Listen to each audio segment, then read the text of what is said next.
저 개인적으로는 지역구 출마의 의지가 높았습니다.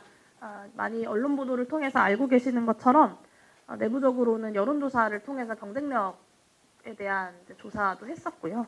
실제로 경쟁력 있는 지역들이 있다는 것을 확인을 했고 선거 기획 실무까지도 좀 어느 정도 진행을 하고 있는 상황이었습니다. 그런 중에 이제 야권의 이 선거 연합이 최종적으로 합의가 되면서 울산 북부 공천 문제가 수면 위로 떠올랐습니다. 그 파열음을 보면서 사실 고민이 굉장히 깊었어요. 네. 그리고 그 시기에 이제 민주당 공천 내홍이 있었고, 저의 이번 선거에서의 어떤 소임은 연합 정치를 잘 성공시켜서 이 연합이 승리하게 만드는 건데, 제가 지역구 출마를 하게 된다고 했을 때, 네, 단일화를 해야 되는 입장에서는 힘들게 경선 이기고 올라왔는데 용해인이랑 2차전을 붙어야 되는 상황. 뭐 거기에 대해서 또 뭐 자객이니 뭐니 말이 나올 수도 있는 그런 어떤 우려들, 이런 우려들을 많이 좀 고민했고 또 많이 들었습니다. 그래서 저의 출마가 민주연합 내에 또 다른 균열의 불씨가 되어서는 안 된다라는 생각이 있었고요. 그래서 좀 많은 분들, 민주당에 계신 선배 의원님들께도 조언을 좀 구했습니다. 제가 이런 고민이 있는데 어떻게 하는 것이 좋겠습니까? 라고 했을 때 저희가 선거연합을 처음 고민할 때 이제 이야기했던 게 지역구는 민주당, 비례는 연합, 정당 이렇게 이야기를 했었으니 욕을 먹더라도 비례 출마를 하는 것이 어떠냐라는 말씀을 주신 분들이 계셨습니다. 그래서 저 또한 비슷한 문제의식을 가지고 좀 고민을 했던 측면이 있고요. 두 번째는 당 내부에 그렇다면 왜 용해인이 비례 출마를 했느냐에 대한 당의 고민, 당 차원에서의 고민을 좀 말씀드리려고 하는데요. 사실 이제 비례 두 번이 쉬운 일이다라고들 이제 몇몇 언론들에서 쓰기도 하는데 사실 소수정당이 이제 당을 만들어가고 있는 과정에 대해서 좀 더 이해해 주시면 좋겠다라는 생각이 듭니다. 더불어민주연합 내의 새진보연합 추천 후보는 3명이고요.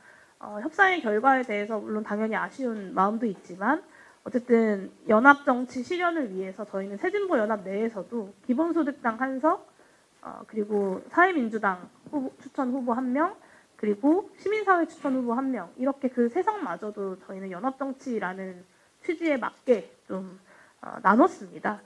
결국에는 기본소득당 입장에서는 이제 단 1명 가능한 후보 추천을 어떻게 할 것인가, 이 결정은 용해인을 놓고 결정하는 게 아니라요. 기본소득당이 22대 국회에서 어떤 역할을 할 것이고 어떤 전략으로 집행할 것인가에 대한 고민일 수밖에 없습니다.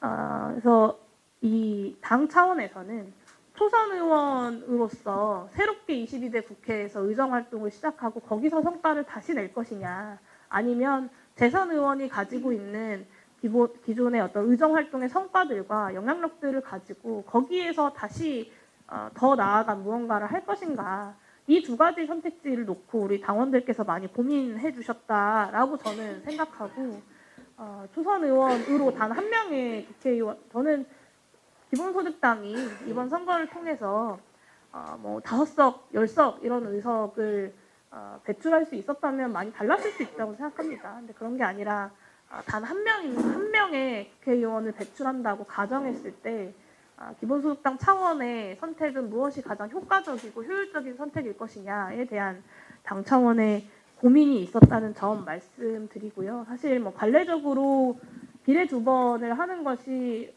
흔하진 않다는 것은 저도 잘 알고 있습니다. 그리고 기성정당들에서, 거대 정당들에서는 비례 한번 하면 지역구 출마를 하는 것이 이제 보통의 관례이고, 기존의 진보정당들에서도 그 관례를 충실히 따라왔던 것으로 저는 알고 있습니다. 그것에 대한 고민들과 어떤 판단의 기준들이 있었겠지만 기본소득당에서는 그런 관례가 아닌 당 차원에서 가장 효과적인 의정활동을 할 수 있는 방안에 대한 결론을 내린 거다라는 점을 드리고, 결국에는 이 부분에 있어서 22대 국회에서의 좋은 의정활동과 그 성과와 결과들로 국민들께 진심을 증명하고 또 설득해내는 것이 제가 해야 되는 역할이라고 생각합니다.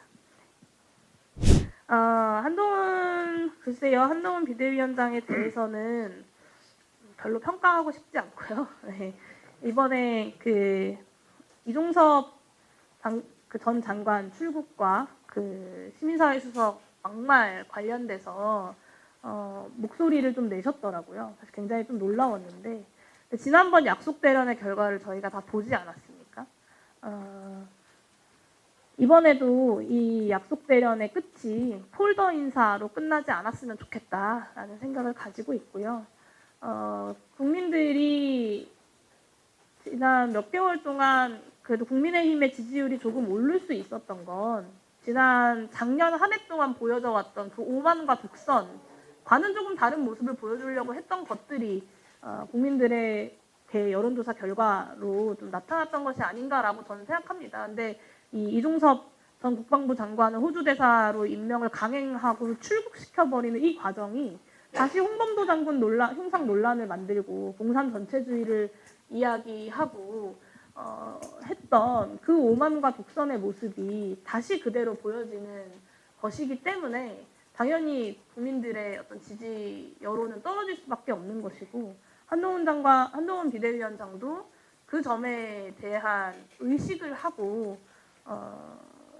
뭔가 이렇게 좀 대통령실과 다른 목소리를 낸 것이 아닌가라는 생각이 드는데 과연 그 끝이 저번과는 다르게 폴더 인사가 아닐 수 있는지 정말 최상병 사망 사건과 그 수사 외압에 대해서 이 정부 하에서 제대로 된 수사가 이루어질 수 있는지 이런 것들을 보고 좀 종합적으로 평가할 수밖에 없을 것이라고 생각합니다.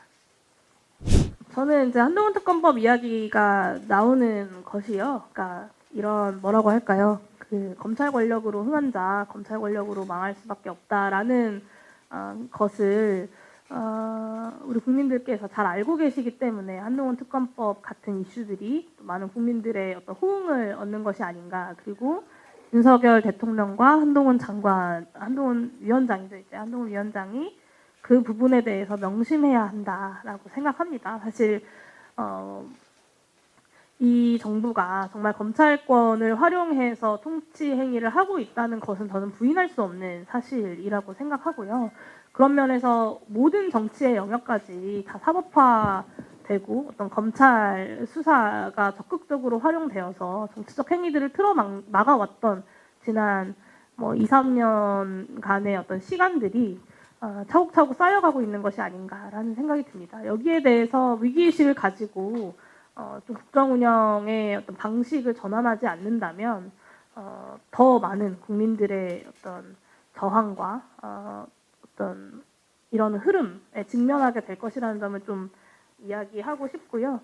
공천과 관련돼서는 제가 저희 당의 공천 상황이 아니기 때문에 말씀드리는 것이 좀 조심스럽긴 합니다만 원래 공천 과정이라는 것은 좀 다이내믹이 있는 건 아니겠습니까? 그러니까 지금 국민의힘에서 최근에 이제 도태우 후보나 장례찬 후보가 이제 무소속 출마를 감행하는 것도 그 전까지는 굉장히 잘된 조용한 공천이다. 이런 평가들을 이제 국민의힘 스스로 했었는데 사실은 이제 선거 직전에 와서 여러 가지 다이내믹들이 터져 나오고 있는 것이고 당원들과 국민의 평가를 통해서 현역들이 물갈이 되는 것은 늘 있어 왔던 일이기는 합니다. 그러니까